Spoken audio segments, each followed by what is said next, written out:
Maybe he's just like a grifter. Like, yeah, you know, I'm kind of a big shot around here. Yeah, you know, big deal. Birds coming in. I kind of run shit in the Mud Village, you know. Oh, Richard with the temper says I'm in charge. Got any millet? I can make things work for you. You got some bird seed?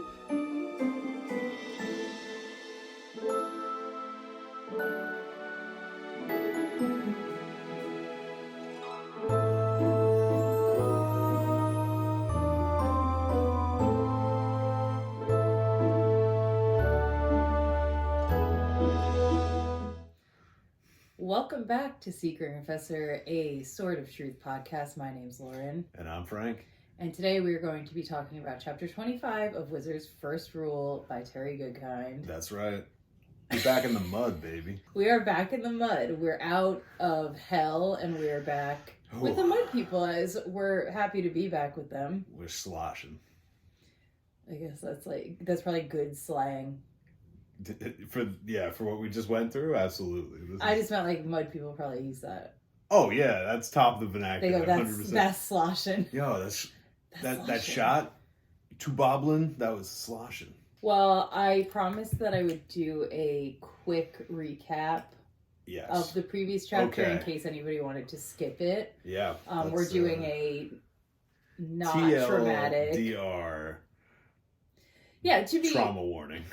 Well, no trauma warning. Yes, that's the point of this. We have condensed it due to trauma. Yeah, right. Copious amounts. The long and the short of it is, in the Garden of Life, Darkenrall took his young ward, Carl, and unalived him via magic to create shadow beasts that he could ride into the underworld. Well, not shadow beasts, is just... No, shadow beast. Just one. It's called a shingle. You should probably know that part. Probably. Yeah. Or it'll never come up again. Carl is dead. Yep.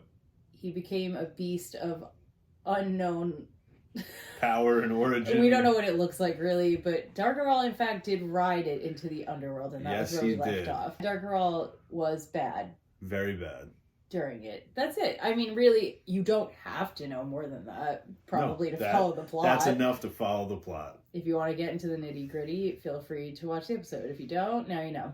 Yeah, so out of that soul mud and into the real mud. The earth life-giving mud. The life-giving mud of chapter 25. Yes, we're back with Richard and Kaylin. Thank God. A lot of stuff happens in this chapter, man. A lot of important things, a lot of unimportant things. Depends who you ask. That's subjective. You know, if the person you ask was like, how do I build a roof? Yeah. And I'm going to go on WikiHow and look up the 12-step how to build my own shingle tile, but not thatched roofing method. This would be a very informative chapter for you. Yeah, it could be on, what's that website that has like the weird like step-by-step cartoons? Isn't that WikiHow? I guess that is WikiHow, Yeah, I accounted for this already. We both share one brand. Yeah, we thought of the exact same website. I just didn't know the name. Okay. Yep. Yeah, that is the one with the weird cartoons. So we open with, most of the chapter is in Kaylin's mind from her point of view. Maybe, I guess the whole chapter, really. I think so, yeah. There's one break and I think it goes right back to her. So. Yeah, so Kaylin is sitting and she's watching Richard construct the roof of the spirit house. And right away we get some nice descriptions of Richard's body, his sweaty, muscled back. Yeah. Kaylin's just sitting there smiling, watching her boy. He has scars from the gar, but like scars. I assume like it's supposed to be adding to the appeal. When you say you assume, you mean like for Kaylin? Like, what do you think as a woman? Did that add to the appeal? Yeah. Okay, so I think that me and Kaylin are on the. I was gonna say we're like really similar. I don't know if that's true, but mother. It's just what I want to believe. Confessor. She's aspirational, and I think that it adds, and I think Kaylin thinks so too. Yeah, so she's watching him build the roof, and Siddin's up there with him. Oh, yeah. He's got a couple of guys up there. Yeah, he's got a couple of guys, but Siddin's like his main helper. Of course. If you guys don't remember, Siddin is like...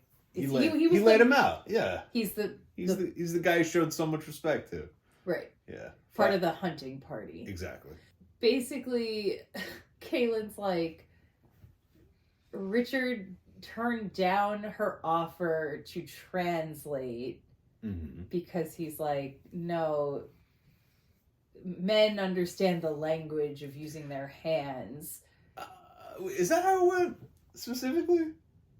Working with one's hands is universal, is the quote. Oh, so he said, I don't need you to translate. Okay, yeah, I guess that is what happened, yeah. So then he also said, if they figure out some of this themselves, like without the translation, they'll feel like they did more and they'll like feel more proud of it.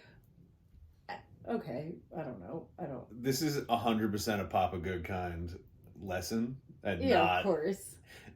Richard's characterization is frequently inconsistent with this stuff. Yeah. It's like... On any given day... When he talks like this, I'm like, yeah, is there any question this man was going to be the secret of truth? He's just like everyone's dad walking around being like, this is what's best for you. But he's also... Yeah, it happened kind of 16/30-something-year-old man who lived in the woods studying one book his whole life. Yeah, I don't know. I don't really know where he learned these sort of lessons, but... Caitlin, like, says at some point, like, oh yeah, it's like later when she's like, oh, killing somebody really changes you. And I think we're supposed to think just the stress of the whole journey at this point changed him dramatically.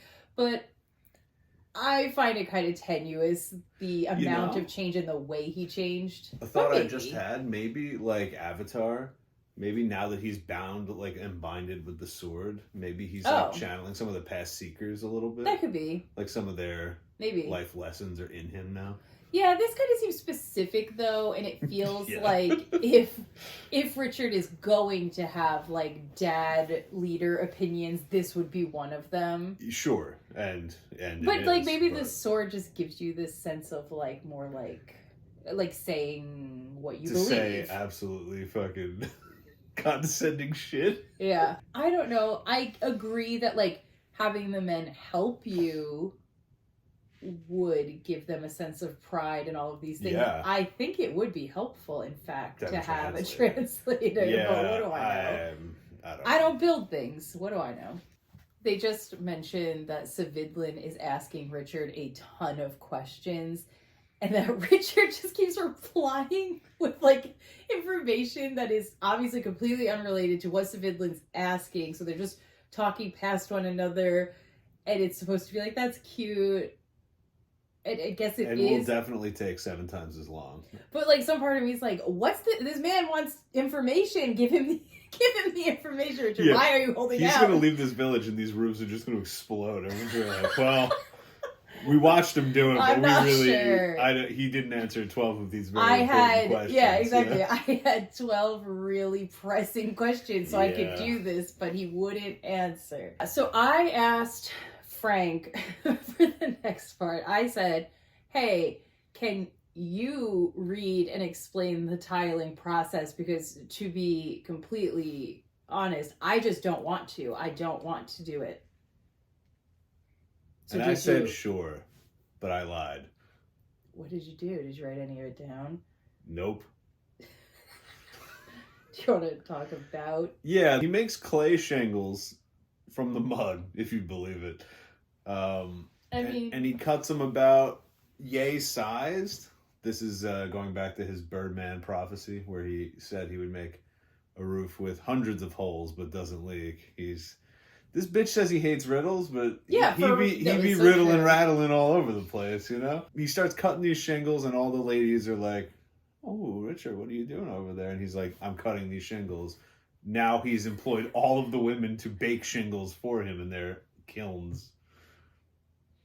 Yeah, it's very, very specific. It takes about a page, maybe a page and a half, how he took off the thatching or whatever the hell was on the roof, and then laid the shingles across in a long line, like shingles are done, I assume. Here's the thing. Terry could be lying out of his fucking ass, and I'd have no way to know. Yeah. I read it, and I was like, sounds like shingles. I don't know. I think it's safe to say... it sounded right. I think it's safe to say that actually this is where he, like, on a technical level, is probably excelling. I'm pretty sure whatever he is saying is actually 100% accurate. Yeah, and unnecessary. It went way too deep. Yeah, it's hard because I feel this is something Terry's very passionate about, like certain things like this. Yeah. The making of things, the building of things, materials, if you will. Yeah. And so he's writing something that he would enjoy reading, right? Sure. He enjoys this sort of mechanical building process. And if he wrote about like in depth on like how to like craft a violin, I might be a little bit more interested, because that's like a fine instrument and like things like this. Baked shingle, I don't need to know they had an inch lip and a waveform pattern, and he's basically describing Mediterranean shingling. You can look it up. It's like the ones on the Italian villas. Yeah. But like, but what I'll say is he's writing something he would enjoy. There are definitely people out there that also enjoy this. Do I think it is a widespread enjoyment? No. I think most readers, myself included, gloss over it, really don't give a shit. But I don't know that Terry's concerned with casting the widest net. I think he's just like, I'm passionate about something, in it goes, and I hope that I find the people who also love to read about the tiling process. See, here's the thing. I'm glad you can gloss over it, but the way I read, unfortunately, forbids me from skipping anything, and I have to pay attention to every fucking line. So I just get madder and madder as I read. Well, it's not for you. I understand, but it's any word on the page goes into my noggin, and I have to process it and deal with it. And okay, I'm just saying. There's two ways to write. There's the like, I write what I love, and I'm just looking for that small group of people that loves it too. Yep. And then there's the consideration of like, do people generally want to read this? Terry seems, when he does things like this, in these moments, he is unconcerned with the masses, right? Here's the thing, though. I agree with that. I can understand that. But there's a way to do technical writing beautifully. I agree. But maybe it requires a very specific talent that he just didn't have. I don't know. Maybe some people think it is, though. It's not to me. It's not succinct. I agree. I've read weird things that should be very boring, that are technical, that like I'm like, wow, I was surprisingly invested in that, and it was nice to read. This doesn't feel like that to me, but I think, judging by like when I hear people talk about his writing, it sounds like some people are having that experience. That's all I'll say. Okay. I'm not. I am not one of them. No, but I'm not, but I hope that you are. Yo, listen, anyone out there that's like, yo, shingles? I just wish for once a fantasy author would take the time to tell me about the shingling process. This is the one, chapter 25. It's for you. Yeah, you got the whole thing right here. So anyway, he gets those shingles going, and he tells the ladies, no breaks. Make shingles until you die. No, he doesn't. No, because they're like, how many do we make? And he's like, just keep making them. Yeah, then we get the little joke. What little joke? Between Kaylin and Richard. Where she's like, Richard, you don't need to do all this work. Oh, yeah. You could simply make a thatched roof. I've seen ones that don't leak. Uh-huh. And then Richard says, I don't know how to make a thatched roof that doesn't leak. Do you? She's like, no. He's like, I know how to make tile roofs, so that's what we're making. I mean, yeah, that makes sense. Sure. It does. I don't know. It felt a little silly. It was a lesson. Yeah. He's teaching everybody lessons all the time. Like, Kaylin especially, she's being, like, dadded, like, over and over again. I can't wait. I, like, just need her to teach him things. Which she has, but, like, I want... She has. Yeah, but he throws a big fit every time that she teaches him a goddamn lesson. I like Richard, but I'm also tired of Richard. Yep. He better save the whole damn world or something. Yeah. Birdman comes. It sits with Kaylin, and it, like, says that he, like, keeps coming and going while they're watching the roofs being done. And he sits with her, and that sometimes he, like, randomly asks her a question about Richard's character. The whole thing of the Richard proving himself is just so goofy, I think. It's like something to waste time in between. Yeah. Yes, I don't know. But, like, even, like, the idea of the Birdman coming over and asking the question, it's just, like, guys, I don't fucking know. Do you want to do it or not? Like, what at this point do you need to know? Why are we holding interviews? That's what I'm saying. Are we it's just so silly. And then on top of it, the Birdman don't really got that much sway. So why is he even There's only one man in this room that matters. It's the crazy guy with the birds. And then they go over to him and it's like, that's true. And then like a day later, it's not true. I know. They're like, it's right. Richard says that. You're like, okay, that's weird, but okay. Man. And then the Birdman's like, you're right. I am in charge. I am the guy. I am him. And then he's like interviewing Kaylin as if, again, he's in charge and like this matters for his decision-making process. But then his decision-making process has nothing to do with anything in the end. He gets outvoted 0-6. They don't listen to this man at all. He didn't sway a single one. Not Toblerone. It's crazy. Oh, I got jokes on all those names. I wrote them all. I wrote all my joke names down. Oh, great. I can't wait. We're going to get them. Yeah, I don't know. So we're going to find out later that the Birdman doesn't have much sway. I do think it's actually maybe like a little commentary on like Richard's overconfidence. Sure. Maybe. Right? Like in a way, it's kind of like now. Maybe, yeah. Because Richard is super overconfident in the whole chapter. And I think that kind of ties into it where, like, you were kind of like, oh, okay, I guess he's right. But then, like, he's not right. I just take issue with I feel like the Birdman should have been like, I don't have that. No, I'm not really in charge. I'm not like that. He said, like, one thing, but it's not. But there was an implication that he was in charge. I've got him a big, maybe he's just like a grifter. Like, yeah, I'm kind of a big shot around here. Yeah, big deal. Birds coming in. I kind of run shit in the Mud Village, you know? Oh, Richard with the temper says I'm in charge. Got any millet? I can make things work for you. You got some bird seed? He's a fucking liar. Maybe he's a liar. He's a fucking liar. Oh, man. So then, from there, we kind of go into Kaylin's inner monologue and very depressing memories and backstory. Yep. Sad times. She sort of reflects on how she's alone most of the time. She's sad because nobody really is engaging with her in the Mud People village because they're afraid of her. Which is sad. I thought of something. It says that it used to bother her when she was younger and her mother told her that it was just something she's going to have to accept long term. So Kaylin has a mother because we were talking about how mothers are very absent. I think it's interesting that all the men seem to be missing mothers. But Kaylin's missing a father. She has a mother. That's a good point. Right? Yeah. I mean, she dies young, but she's the one that he... True. Yeah, I guess that she goes too. But then she gets adopted the by father is the absent figure. The mother is the template for her. Yeah, and she also gets... Another mother takes her in. That's not true. Another father, which is like what happened to... Richard. Yeah. Huh. Yeah, okay. They both have adoptive... Richard has an adoptive father. Kaylin has an adoptive mother. True. Right? Yes. So I kind of like that because it's like now both... Wait. And Kaylin has an adoptive sister. Oh my god. And Richard has an adoptive brother. Yeah. Except we like Danae and we don't like Michael, but it's okay. We Hate Michael 2024. Bumper stickers now available on the website, secretandconfessor.com/podcast/bumper sticker.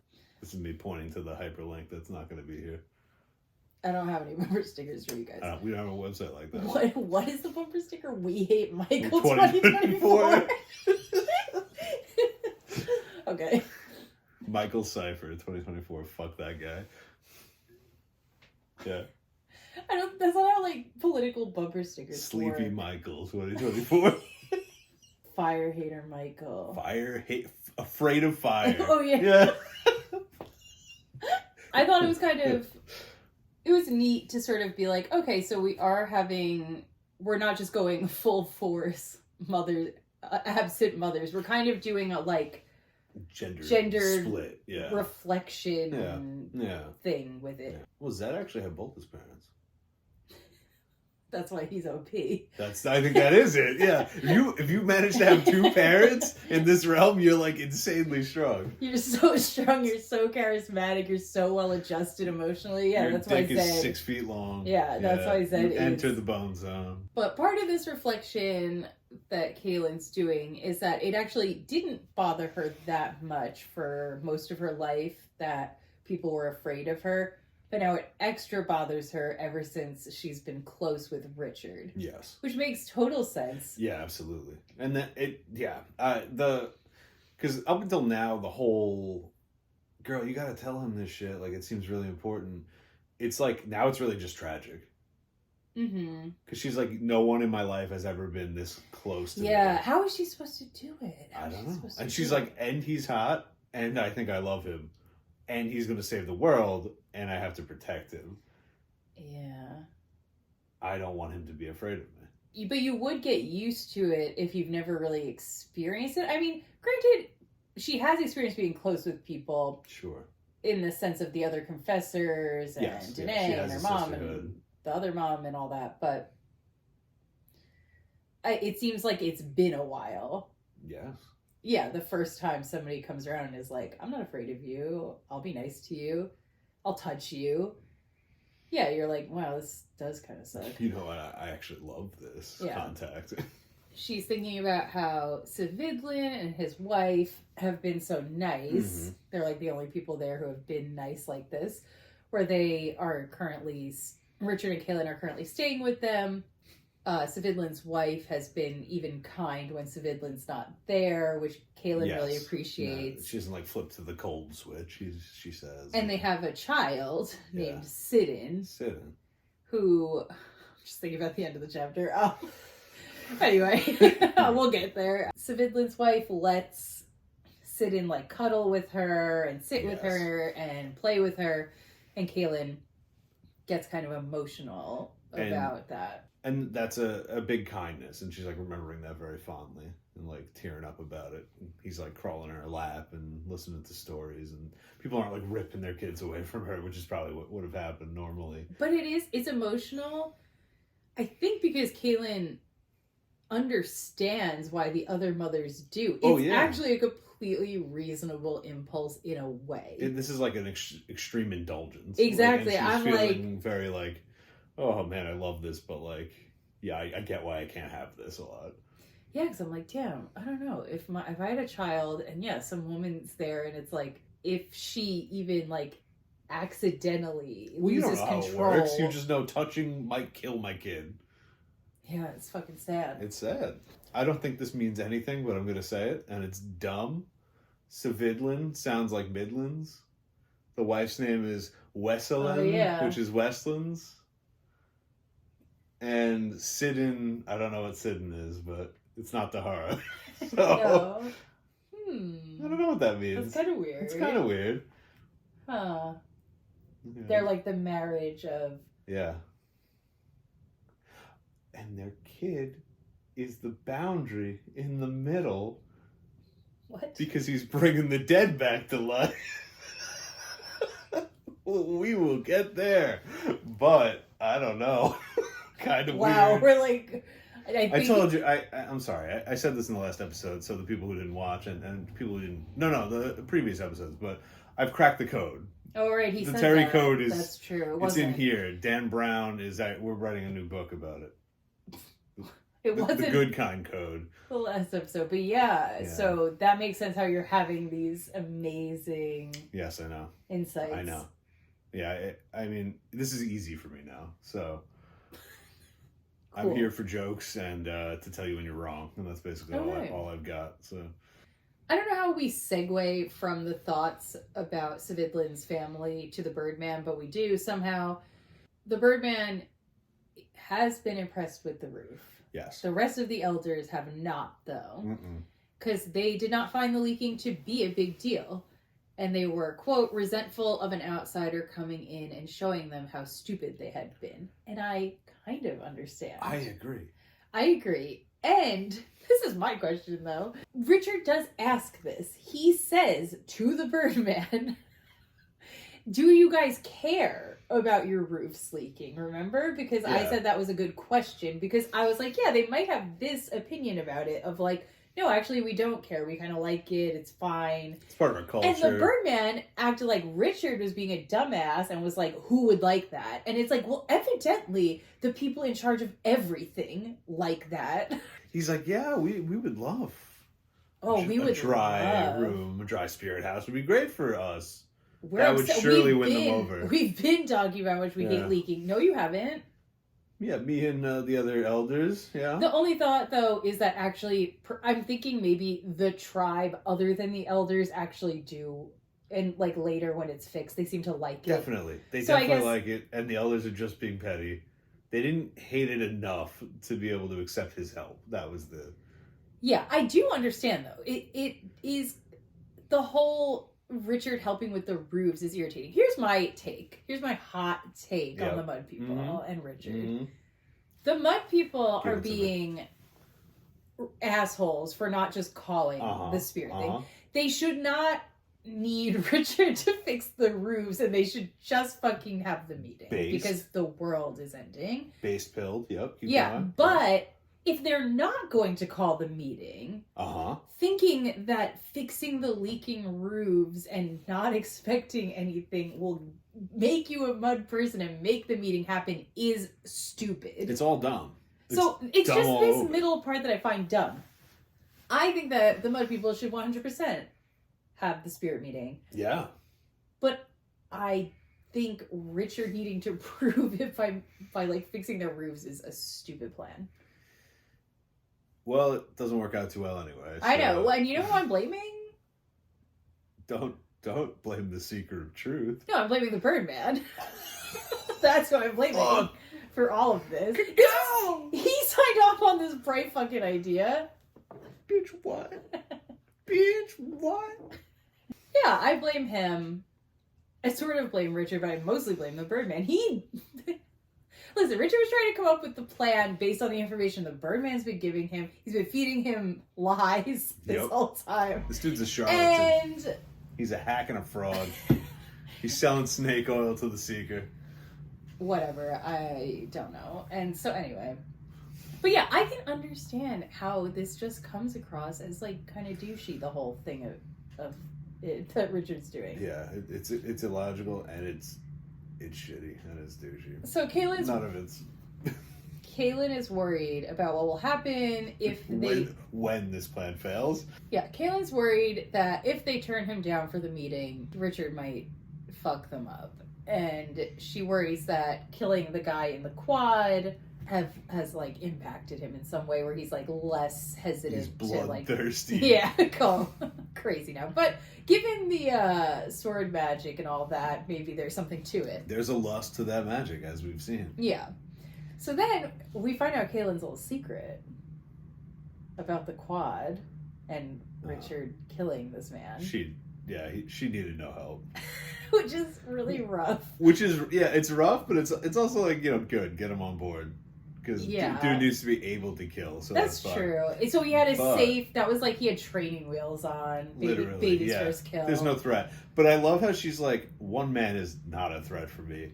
If he swung his sword, I simply would have dodged it.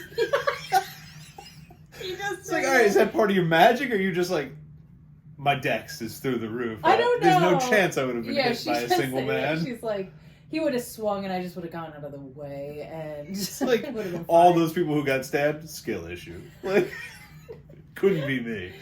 The Mother Confessor just simply, her evasion is like 100. It's a miss. Yeah, so basically she's like, I was definitely going to take that guy out. I did not need Richard to come help, but he helped nonetheless, and I'm not going to tell him that he didn't have to do that, because she wants him to feel good about your murder, Richard. No, you suck. Got that one. It was No, that would suck so bad. Like, you're feeling so shitty about, taking the life of a man for the first time, and then on top of it, someone's like, you didn't have to do that. Well, so this is like, I don't know, is this her being overconfident? Like, there's a chance a single person could kill her, right? It sounds like she's good She's saying no. It sounds like she's been here before, and she's like very confident. Like, one-on-one, I win 100% of the time. That's what she's saying, yeah. And that's cool. So we find out a bunch of information about quads. I don't remember what of it we knew previously and what is new. Yeah. I think most of it's new. But the idea, it's 4 men, obviously. And they send that amount so that one of them can be touched by the Confessor, and the other 3 will be able to kill both him and the Confessor. That's the goal. So basically the Confessor's always outnumbered. Right. So the quad member that Richard killed, Kaelin's saying, knew he was going to die and knew he didn't stand a chance alone against a Confessor, but he came anyway. They would not stop, did not know the meaning of it, never thought of anything but their objective, and they enjoyed what they did to Confessors. So I'm curious, what's like the background of quad members? Because like they're being described very like inhuman in some way. Yeah. I'm like, oh, how many people you guys got who are just willing to die? Like death soldiers. Yeah, they're like the SS of yeah, that sort of thing is very extreme. So it always makes me wonder, like, what's the training? Who are they profiling for this job? Like, what's the deal? I want to know. Sociopaths, murderers, sociopathic murderers. These are just bad dudes trained to murder. I struggle with the, like... They're just evil super soldiers. It feels to me like this is specifically why most fantasy books go the route of having different races and having like evil races, because it does start to feel goofy when you're like, they just have tons and tons and tons of men who are willing to die for the cause of being bad. All of them. Where, like, when you have, like, orcs and things like that. Well, I mean, in the last chapter, we did a whole section on Darkenrall's ability to brainwash. And in the future, we're going to get chapters upon chapters of Mord Sith training. But that's what I'm saying. First of all, are the Mord Sith in Dahara or the Middle East? Yeah, no, they're in Dahara. Okay. I'm sorry, it's even further than you thought. What I'm saying is, but that's my point.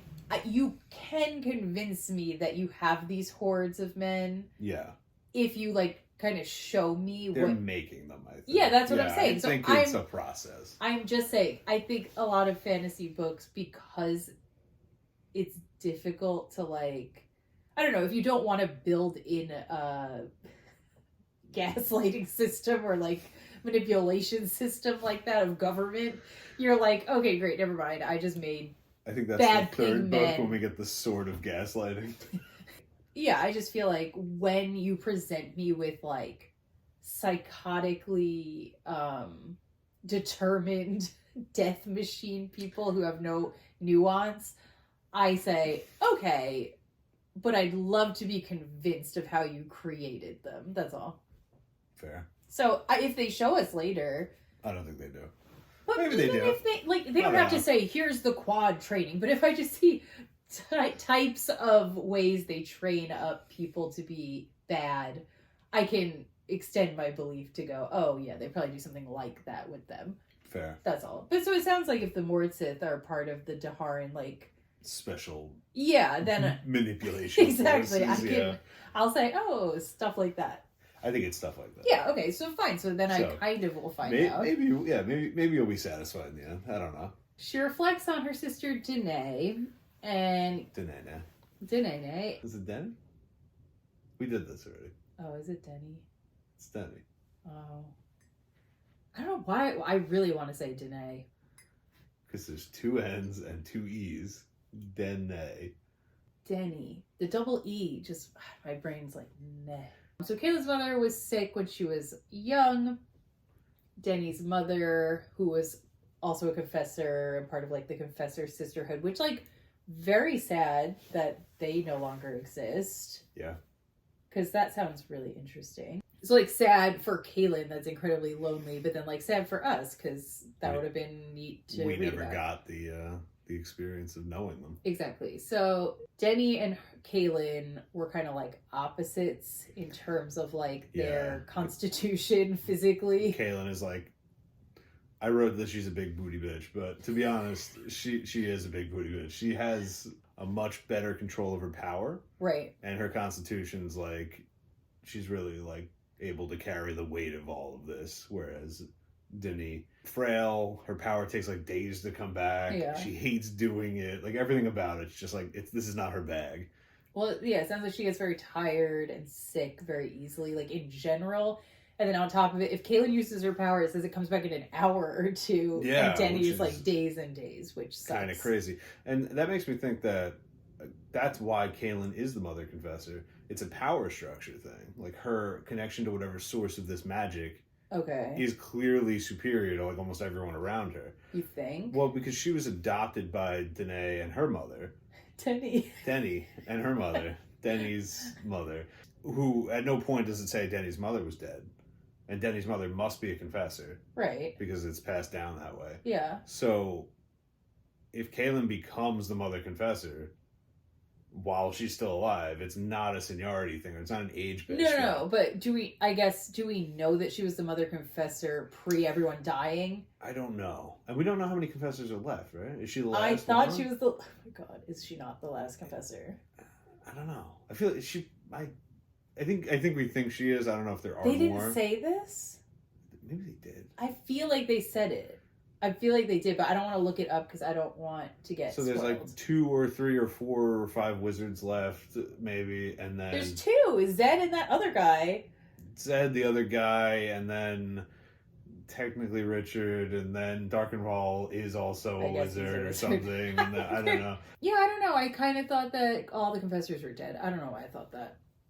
Is it true? Somebody let me know in the comments. You know, does the rugged individualism and objectivism really work if you made your pro tag have like the luckiest birth stats possible? Are you talking about Kaylin? No, Richard. Oh, Richard is a war wizard seeker. Yeah, it's kind of true. Like, it's a much more effective argument if you like... Isn't this the problem everybody had with Rey in... the new Star Wars. Yeah, because suddenly she's a Palpatine, where it was much more poignant when she's a random desert dwelling orphan. Right. It's kind of the same thing where you're like, this would be much more of a bootstrapsy objectivism story if Richard was nobody. Exactly. He's not nobody. He's got the bloodline. Thought he was nobody, and then he was actually like triple bloodline. And we were like, oh, that's why you're so cool. Yeah.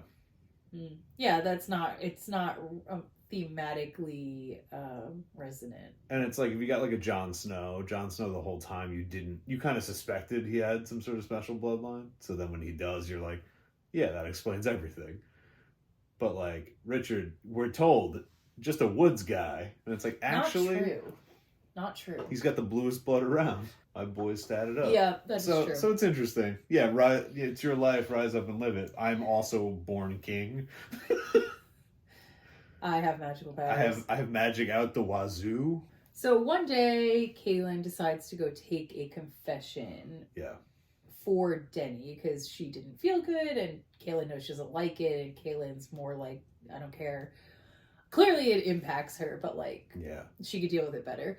But she was going to take a confession from a murderer who was being hung. Yes. And I was like, the Midlands is hanging people? Is that weird? Why is that weird? I don't know. That's what they do there. They just hang people. What would you like them to do? I don't know. Like magical electric chair at the very least. There's like 2 wizards left. Not here. Quads are already in the Midlands. So Darkenwall's already running around. Oh, I guess. Yeah, maybe they're like 8 wizards. But this is before Kaylin came over, so they were all still alive. Yeah, but they clearly aren't that strong. They all died doing one spell. They can't be carrying out executions. And they could have just... And they're in hiding, I think. They could have just talked to Addie and they could all still be alive. Fuck, they could have talked to the Birdman. And he could have walked them right through. The Birdman would have... led them right into the maw of the underworld. Into a he would have sold. Oh fuck! And he would have just. They would have found those bones in 7 trillion years. Kicked some sticks and straw on top of them. Wow, Bowman's like that. That's how we feel. Birdman. That's not what Addie used to call him. He used to be Bone Man.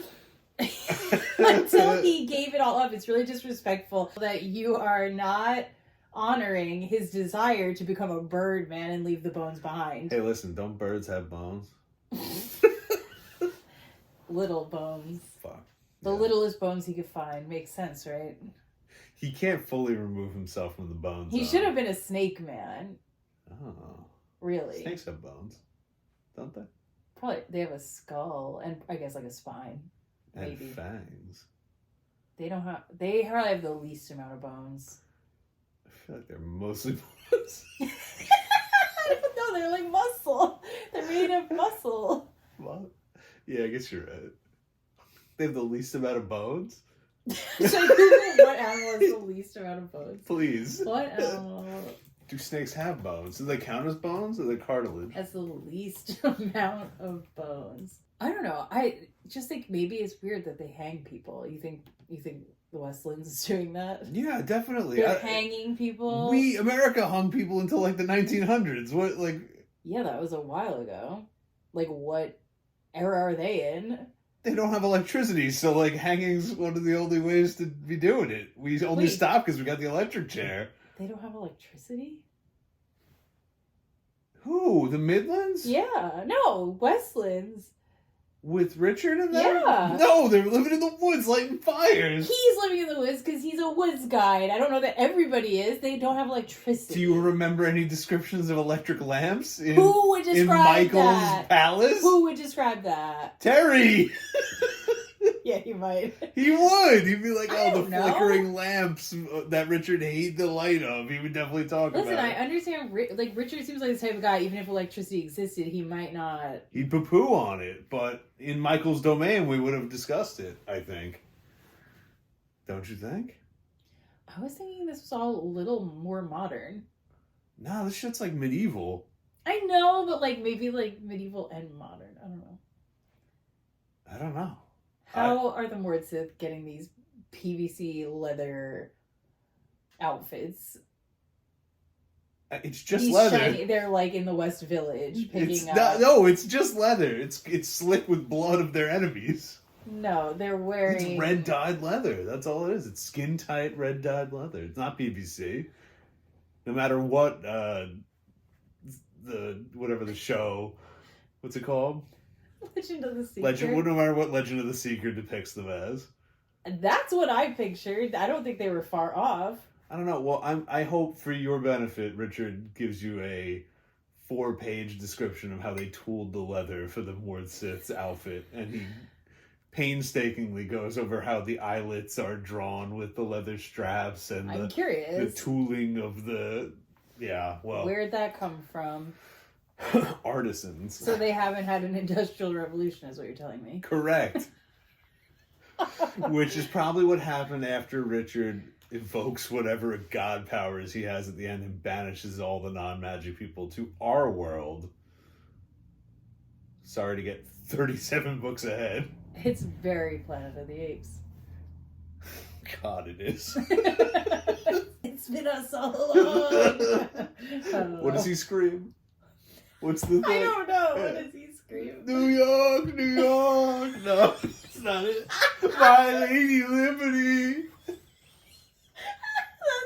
so not it.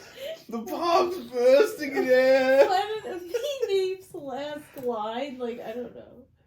He says, "You finally really did it, you maniacs, you blew it up." Well, I'm thinking of something else. It's not one word, that's a whole soliloquy. You maniacs, you blew it up. You blew it up. Kaylin goes to confess the murderer who is hung by the neck. It's in the town square. Yeah. You know, they're throwing tomatoes at him. And on the way back, she finds Denny discarded on the side of the road.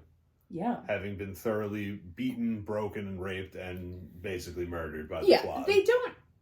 They don't really specifically say that she was raped, except yeah. Denny says, "Kaylin, please pull my dress down for me." So then you're supposed to be like, oh.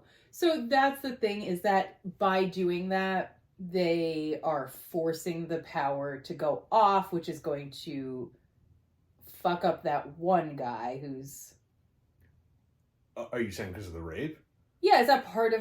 Is that part of the quadding? I think the quadding is... I guess... No, I think they just like to rape them. Okay. Because they hurt me so bad they were laughing, all those quotes. Sure. Yeah. I guess they might do that even if that part had to happen. Because you think the safest thing would be to rush and just kill her as quick as possible. But I don't know they like to torture them. So. Yeah. So I'm assuming there is something going on in Dahara where they're convincing these men that the confessors are like evil witches. Very bad. Yeah. She's gives Kaylin great motivation in this scene, Denny. Yeah. She says, Dark and Rawl did this to me. Please kill him for me. Make sure you kill him. Which you're like, oh, well, jeez. Yeah, she literally has like a blood oath. And Kaylin says she will. Okay, that makes sense why she is so fucking hell-bent on taking DR out. Yes. So, in comparison to Denny, Kaylin is described a little bit like Richard. In terms of her power, like, Denny is afraid of her power and, like, hates it about her, but Kaylin kind of, I guess because she's stronger, or maybe that's why she's stronger, she starts to accept that this is just part of her. Yeah. And she doesn't hate it because of that. She kind of, like, almost, like, identifies with it. Yeah. As this thing that I carry. But she said she's stronger than her sister because she was more forgiving to herself, basically. Stronger, wiser, and more reflective. Like, how she kind of identified with it sounded very, like, almost unemotional. Yeah. She was like, well, I can't do anything about it. And right. And in a way, sometimes that is a good way to work through things. Yes. Because you are just like, I literally can't, so. I think that's maybe why they get along so well, those two. They have this, like, shared logical core. So then Kaylin's crying, thinking about this memory. Yeah. And the Birdman interrupts. He swoops in.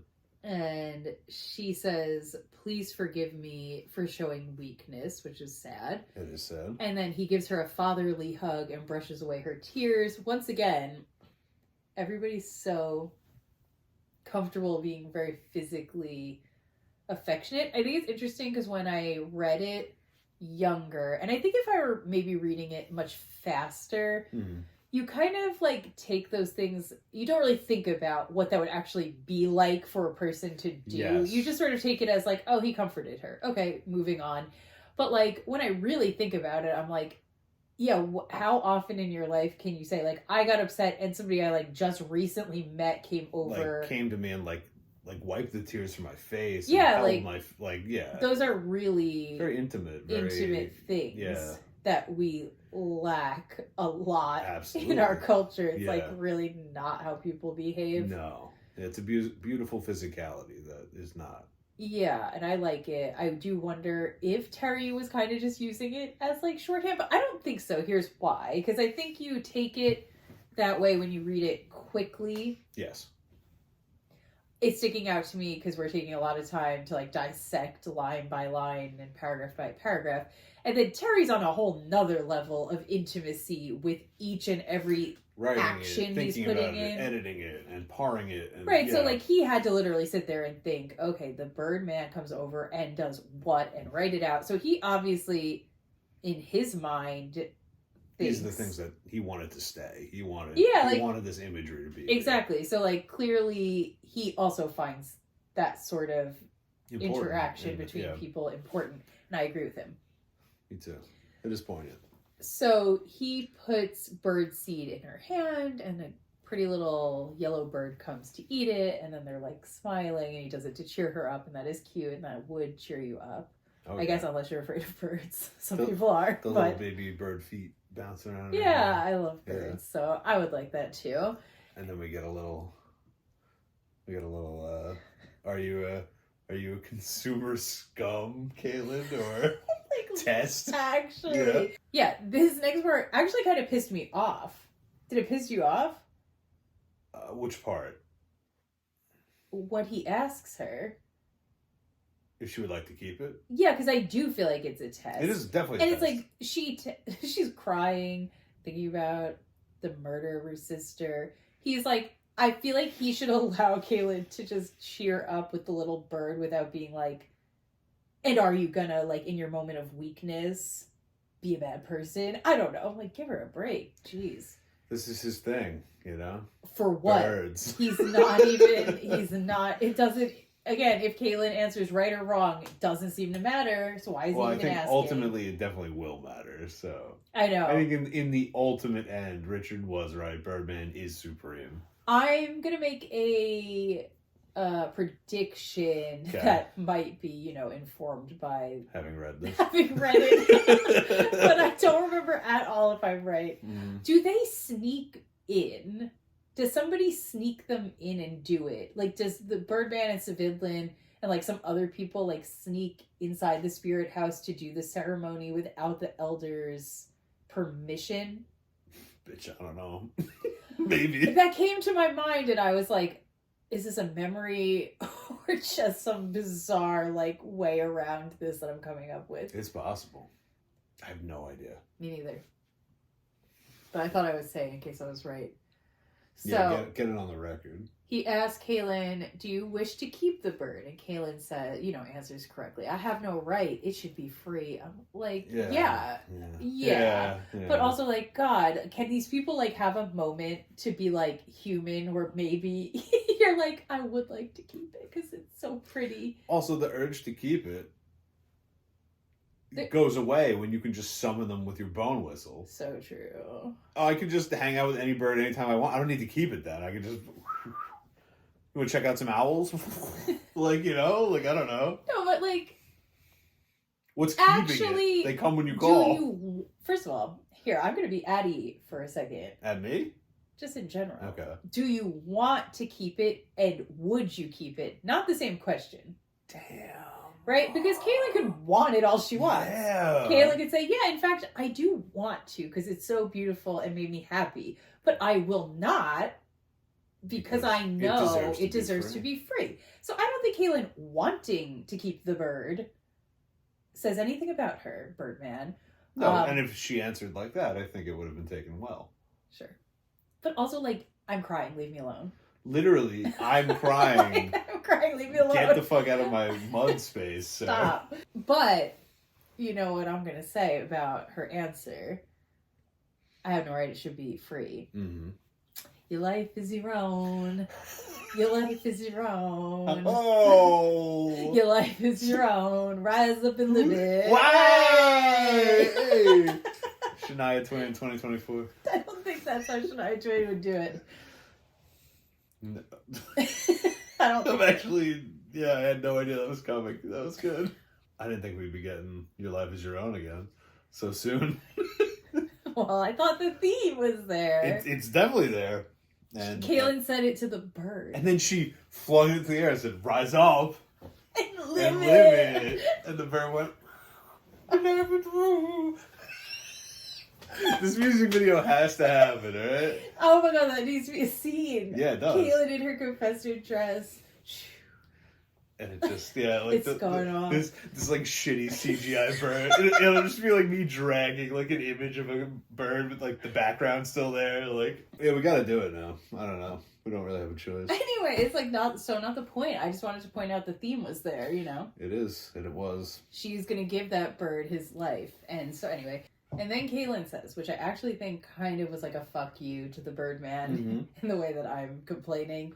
She's like, Richard also would let the bird go, which is very snarky, I think. It is. It's kind of like, all right, well, you came over here demanding political or... Right, like, okay, yeah. We're doing... character. Yeah, him too. We're doing the test, I get it. Well, and then he kind of responds. Yes, like, and then he's like, okay, we're talking in code here. We're both too smart. Let's not do that.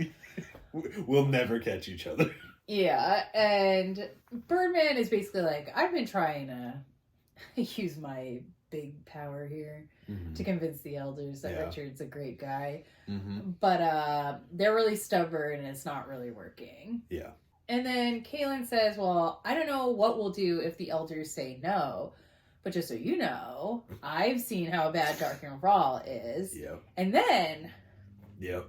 She says, if I could stop Darkenrahl by killing Sividlin's child with my bare hands, I would. I wouldn't even think twice. Which, I was like, is that kind of like, imagery-wise, bringing Carl... It's interesting, right? So, we just had a chapter where Darkenrahl, in fact, with his bare hands, not with his bare hands. With other things. We're not going to get important. into it. Yes. That's very important. That is important. And it goes to what Richard does towards the end of the chapter with the sword. Yes. But yeah, so first of all, parallel one is that Darkin doesn't do it with his bare hands. Kaylin saying she would do it with her bare hands if she had to, which... we believe her. Of course. And then on top of it, it's interesting because it goes back to that thing of like, they're both taking the same actions in a way, and they both would be, both Darkenrahl and Kaylin in that moment would think that they're justified in killing the child. Correct. Yeah. So Darkenrahl in fact did it because he felt justified. And then it's interesting because you are now hearing Kaylin say, I would in some ways also take the life of a child if I had to do the right thing. Darkenrahl's right thing, though, is just... a little bit more of an advantage for me. Power, and Kaylin's is save the world. So it's, again, that the intention behind the thing. Is it selfish or is it selfless? Right. Would you kill a child when you really don't want to because you hate killing so much? You hate hurting, period. Would you do one of the most horrific things of violence that could be asked of a person for everyone? And she's like, yes, I absolutely would. Yeah. It would kill me, but I would do it without a question. Darkenrahl, on the other hand, is doing literally the inverse of that. Would I corrupt and kill a child for my own personal gain at the drop of a hat? I absolutely would. Yeah. Yeah. Birdman's like, okay, well, still sounds bad, I guess, so I will keep trying to convince them. Mm-hmm. But, I'm losing hope by the minute on the Birdman's influence. So then... no one should trust him. Richard and Kaylin have a cozy night at Sividlin's home. The wife is cooking. She's cuddling with Siddin, the child. Yeah. And she's thinking about how she said that to the Birdman, that she would kill him if she had to. And it's interesting because I feel like a lot of books would have the character at this point be like, almost like take it back or something, or have some grappling moment of like, would I actually? But she's like, no, I definitely would, but I wish I hadn't put words to it. There's something to that. I thought that was interesting. They don't allow characters to generally like almost double down in that moment, but just be like, but I wish I could have left it unsaid. Yeah, that seems really fair. Because that's hurting her. Like, exactly. That's saying, like, I'm wounded now for having admitted that out loud. Yeah, even though it's true. I do think it is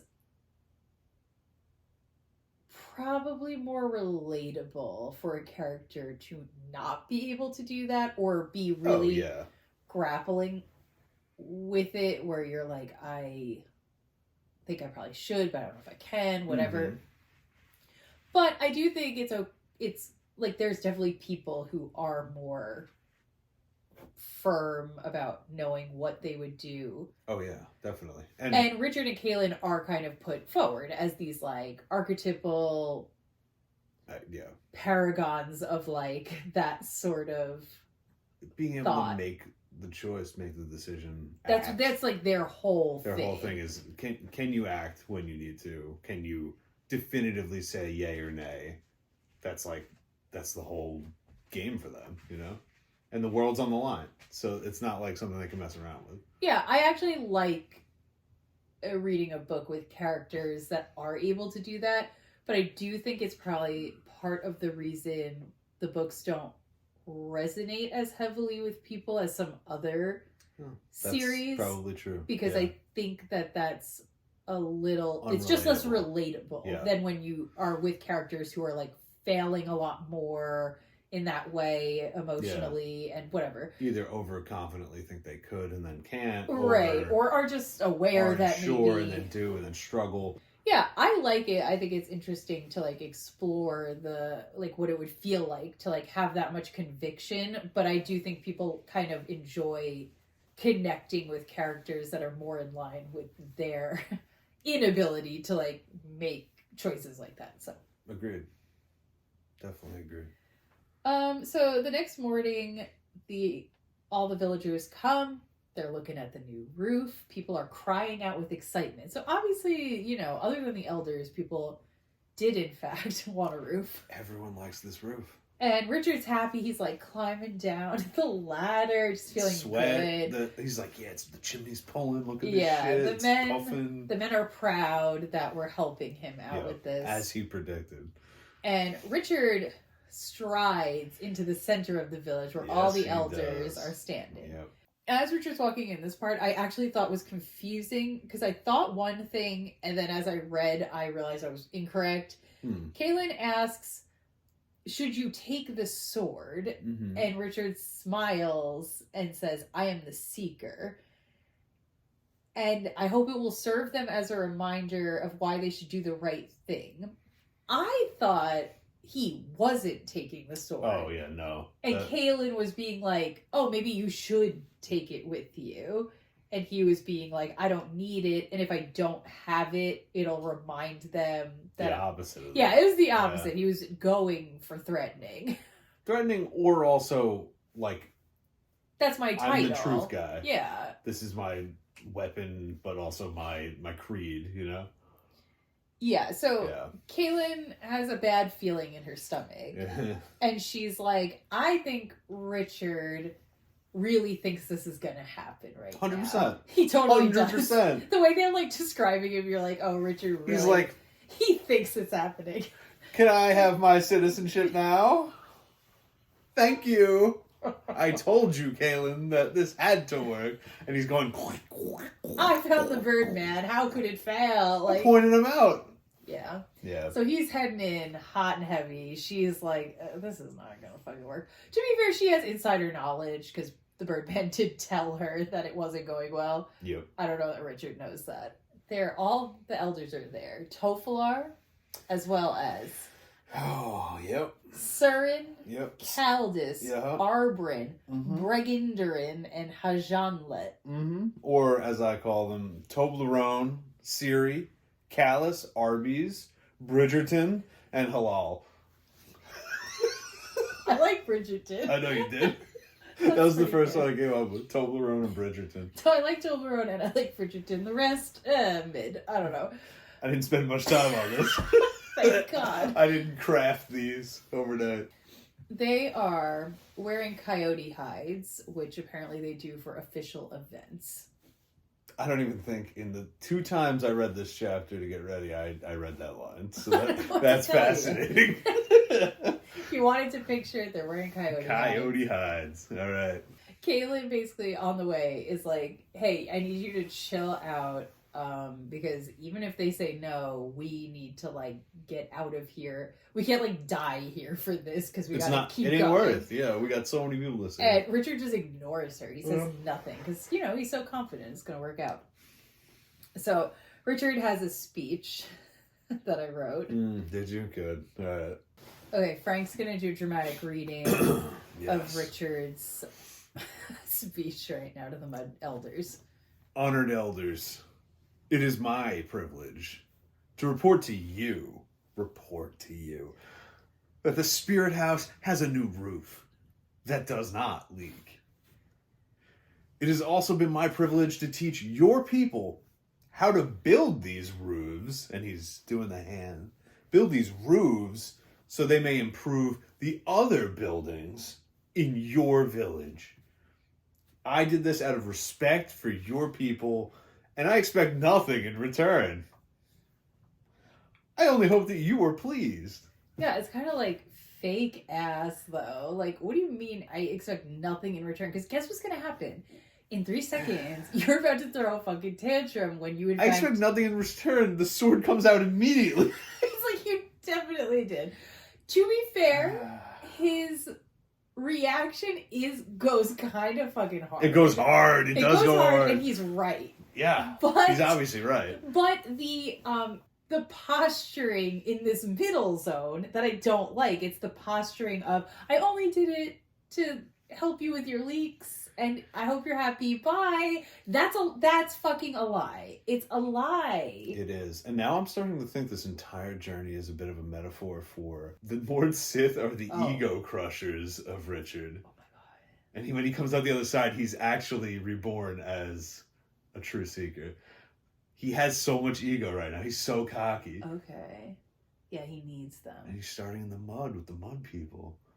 What It's like early man. Like he's my god. Yeah, I know. Wait, so what are the Lord Sith in that metaphor? Early man.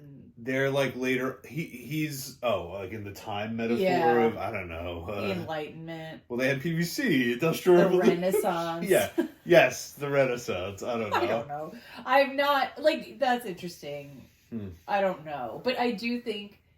Yeah, you think the Lord Sith are gonna have to beat the ego out of this man? They literally beat the ego out of this man for like months or something, or weeks. I don't know. Can't be months. No, we go over that extensively. It really can't. It cannot be months. The season withers on. Like it seems like it could only be like 2 days at this point. That's what it feels like. I feel like Char was like, "You got a week." And that was a long time ago. When do we see any other little pixies at some point? No. I don't think we ever get, besides this dragon, I don't think we ever get mythological creatures, like, ever. We don't get any more pixies after Morgar. all that? I know we get Morgar. We get Come Morgar. on, please. Gratch. Yeah. We get Morgar. We get more mud people. We get evil chickens. They're not fantasy creatures. Mud people? No, I guess not. We get a dragon, and we get a big booby sorceress. Sylph. Sliff? No, Slifco is Pokemon. Okay, it's Sylph. Sliff. We get Sliff. Sliff. We get a dragon. We get Gars. We get Sliff. Sliff feels a little Mistborny with that Well of Ascension. God, if only I could remember why did a woman come out of the well? Well, the big evil thing was in the well calling to Vin at some point, and it too had a Capri Sun-like texture. Am I right about that? What? That it was like Capri Sun? Oh yeah, definitely. I don't know. They like matrixed in. And then, I'm gonna look up fan art of it. You're not gonna get shit. There's nobody's drawing these things. Cynthia, we need you. You know what? I know. God, seriously. Cynthia, you can be the first and only Sword of Truth fan artist. Okay. I mean, yeah, I guess she's looking like Capri Sun here, but she's just a woman. What's that one with gray hair? Is it just a portrait of... Who's this? That's what I'm trying to... Let me click on it. Nathan Rawl. The fuck is Nathan Rawl? I guess that's Is that Gratch? Yeah.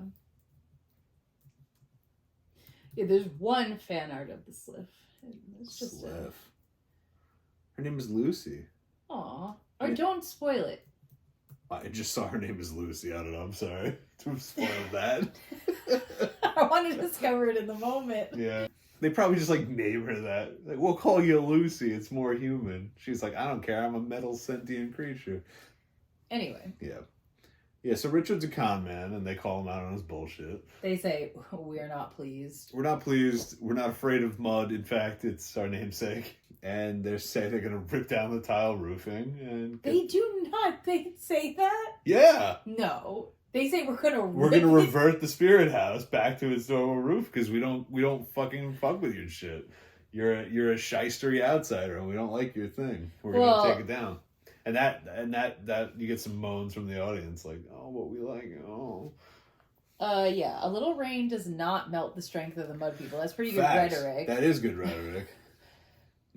Your roof may not leak, but only because it is clever. Clever as the way of outsiders. Yep. We know what you want.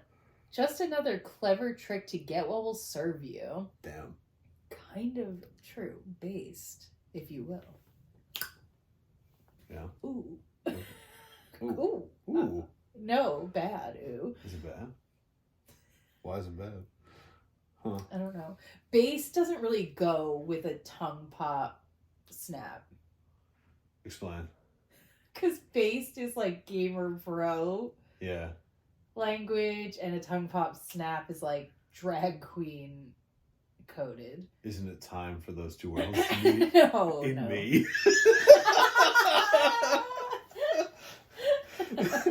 If anyone was gonna do it, aren't I the crucible in which these two concepts should be? So do it again. Bring it together. Based. I don't know who's looking for that. I don't know, but here's the source. You want more, you let me know. So right. So temper tantrum coming in stat. Yep. And like truly we could have just had Richard shows up to the mud people. The mud people say, no, we're not going to call a spirit meeting. And then Richard just says the whole next part. And that would have been... If Terry has taught us anything, he will never take that road. And he will always do this. Right, but you know what I mean? Like, it could have just been like, hey, hi, I'm Richard. The world's going to end. Can you please help? And then if they were like, you're an outsider, we can't help. Richard could have just done this whole speech. And that would have been totally warranted and valid. But instead, we did the little fake ass, I just want to make you guys happy. Oops. I agree. I think if you had a judicious editor, you can make this book about half the size. Yeah. Although, but there must be what's the tale? What's the lesson of this detour? So there must be a lesson. There has to be. And the reasons that we're doubling and tripling back sometimes on the same concept. Like, why are we doing it? I think we're gonna find out. I think we're gonna find out. There has to be a reason for the ripples. Because I'm like, even Terry must have known we could have just chopped all that up, but he added this part to either teach Richard a lesson. That might be what it is. The text teach us, or something else. I don't know what. What metaphorical base layer for us to to get. So I just want to know what it. Out of. I don't know what it is, but I want to know what it is. I don't know either, but Toblerone's quaking in his boots right now. Yes. So tone shift. Richard's done. Yep. He's like, Seeker's out. I will not harm your people, but I will mourn for what is going to happen to them. For you six, I do not mourn. I do not mourn the death of fools.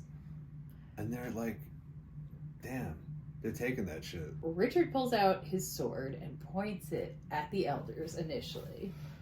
And like we're implying he just has like super speed when he takes that sword out. Like he whips it out and like is like on the podium in like a second. Yeah, literally like cha-ching. Yeah.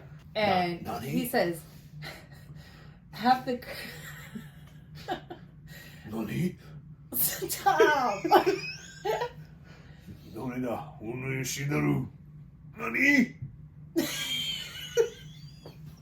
I know this was like described well, this scene. It was. I really pictured it. Like everybody goes quiet. Mm-hmm. Richard's got the sword out. You have it.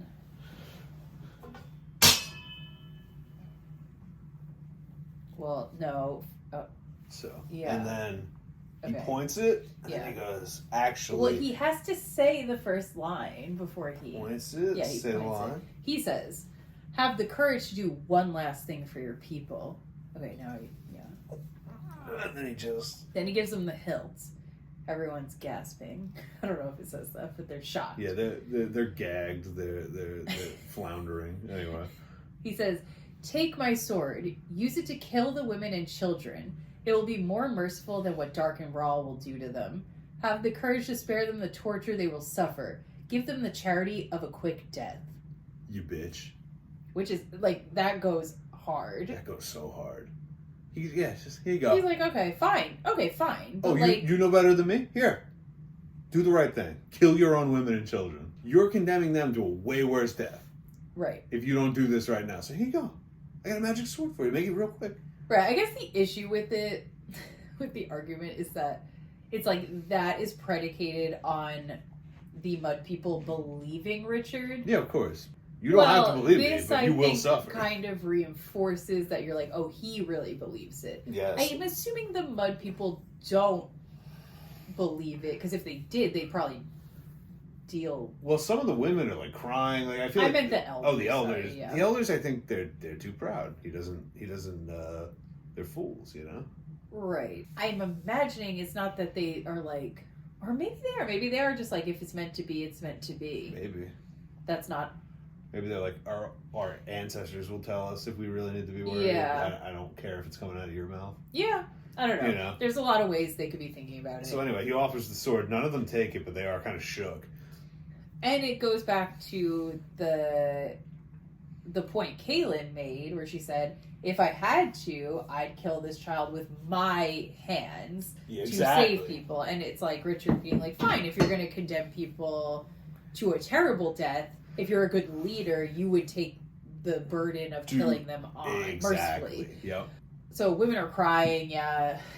Everyone's upset. Richard puts the sword back and walks away with Kaylin and says, I'm sorry that I chose wrong. And Kaylin. Just before we do that, oh, he slides the sword back, and the sword going back in the hilt, he describes it as an unequivocal gesture that they had forfeited the aid of the Seeker forever. Damn. Which is not true, because he comes and hangs out with them. Well, but we don't know what happens to these elders. I'm thinking they don't make it here. Birdman becomes Siddin run the town. I'm thinking that's exactly what's going to happen. I think the undead summoned might be snacking on some elder bones in a chapter or two. Oh my god. Yeah. Huh. I don't know if that's true, but Richard goes to Kaylin and apologizes, and he says, "I'm sorry I chose wrong." And Kaylin says, "You didn't choose wrong. They did." Yeah, which is true. It's true. Right, because I'm on team, the mud people should be helping. They should be helping, but they don't. They're like, yeah, this shit probably happens all the time outside of our village. That's why we're over here. I know, but they're being pretty clear about this being like... The stakes are global.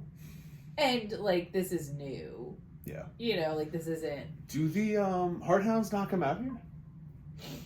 Oh, they're as far away as possible from the other boundary. The new boundary that just fell is right over here. So they're about to find out. Oh, shit. Yeah, they're about to find out. Wow. Sorry to those mud people. As Richard's leaving, him and Siddin have, like, an arm clasp. Like a... My brother. Yeah. And then other mud people are, like, reaching out. Not in a, like, help, but, like, more in a, like, I'm sorry that we respect the elders aren't listening. Yeah, like, we're upset and you helped us. Thank you. Which is nice. Yeah. The general population here seems to like Richard. Yeah. But no one with any power. Especially that Birdman. So they go back to Siddin's house. They start packing. And then they just, like, it's hug. Sad. Yeah. They just, like, because they're so sad for them. For the mud people. I know, yeah, that is a big part of it. They're so like, upset they didn't listen, and now they're all going to die, and we couldn't help them. Yeah, that's our fault. Yeah, especially like Siddin, they've been in his house this whole time, so it's very upsetting. It's upsetting. Then we pivot to this cartoony ass needs a cliffhanger. Yep. It's literally like Scooby-Doo. Like, honestly, Scooby-Doo might be undercutting it. I don't know. Well, and it's just funny coming out because that part was really emotional. It was. It's like them quietly packing, and then all of a sudden they like turn to each other and just embrace. You're like, oh my god, this big hug. This is intense. Yeah. And then it just goes into goofo mode. Half a page of just goofs. So Richard's going through his pack because they're getting ready to leave. He's like, oh my god, the Nightstone's gone. Okay. So Kaylin's like, okay, who cares? Kind of. It was a shitty flashlight. She's just like, we're through the boundary. I don't think Addie cares that much. It's fine. Like, why is that what you're concerned with right now? And then Richard just drops the big one on us. Quote, because I think that thing can wake the dead. What the fuck are you talking about? So you just kept it in your like fanny pack? Is this on par with 1 week of Kaylin giving him no instruction on how to interact with mud people. Yeah, basically. Like, I was like, when did you figure that out? Yeah, I just kind of, I don't know. I get it, he's busy. They had a week of not talking and just holding hands over the rushing rivers. They could have discussed some things. Kaylin says... Yeah, what did she say? Even if someone else uses it, she said it would only work for you. Okay. Right, so yeah. Fine. Richard says... She was talking about it giving off light. She said nothing about waking the dead. I can't believe Addie wouldn't warn us. I'm just like... It's just so we can discuss the riddle thing. I don't know. It just feels... I found the dialogue here, like, very unnatural. It's shoehorned. It's weird. Yeah, like him saying, I can't believe Addie wouldn't warn us. It's like, right now, who cares? Like, why are we talking about that now? Is that really the thing top of mind that you fucking care about? After the emotional hug and all that, like, that, you would just not say it. You know? And then Kaylin says, actually, she did. She warned you with the sorceress's riddle. Richard punches the door frame. Jed told Eddie he hates riddles. But like, oh my god. My guy hates them. He was so done.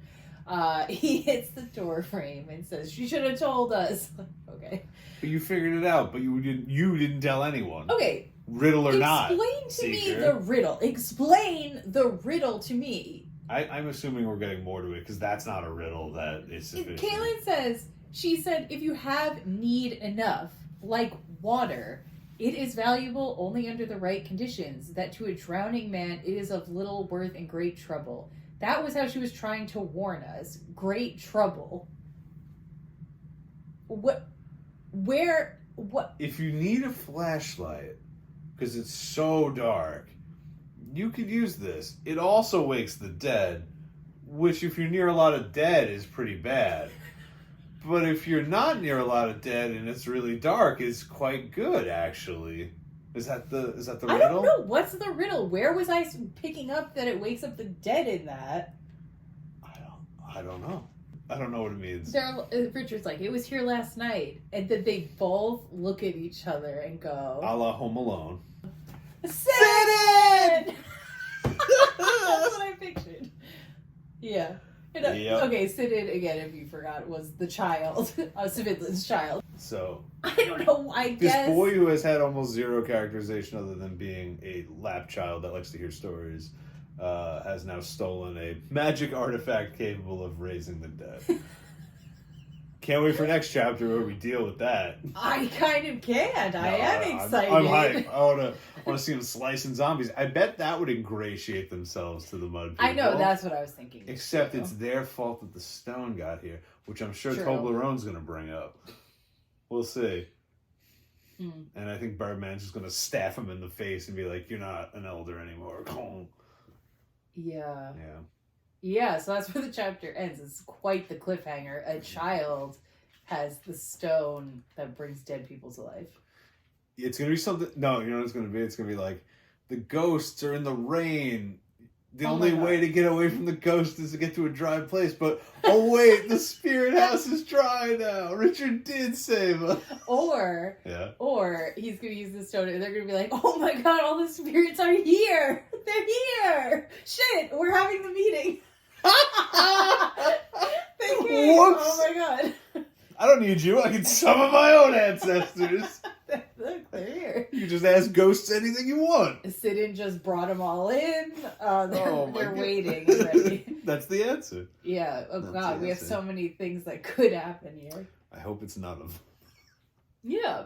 So that was a fun chapter, other than the tiling. You know what? Anything after the one before it would have felt breezy. So maybe that's impacting how I feel. So shout out. Oh. I'm off of Instagram. Oh, look at you. We're exploring the wide world. Is this another app or where are we going? Media.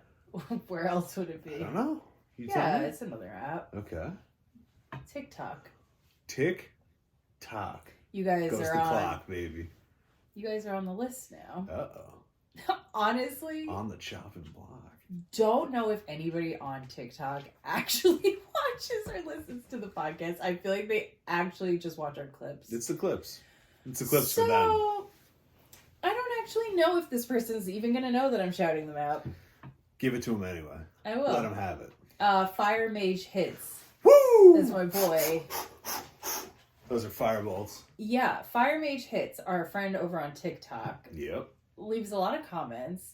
He is consistently one of the funniest commenters on Absolutely. any of our content. The comments are straight fire every time. Yeah, I look forward Fire to Mage his with fire comments. Anytime I post, I'm hoping he'll comment. He has said, I don't know why it strikes me as particularly funny. Like this shit he says. I don't know, it's just straight memeing. And then like the icon being that wizard is like, and it just adds to it. I don't know, he's always got something to say, riffing off of usually whatever Frank is going on about. Yeah. And the comments are hilarious.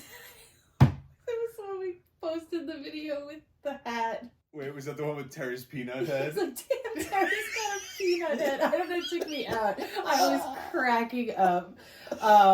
Dude, I like actually cry laughing. I always read them out loud to Frank. So they're really, really funny. Thank you. You're entertaining me, really. Yeah. So yeah, I'm shouting out Fire Mage Hits for being the better content creator. Fuck. Yeah. Wow. Like I said, I don't even think he watches this. Me and Fire Mage are actually going to make our own podcast. You should. I'll watch. I'm your biggest fan.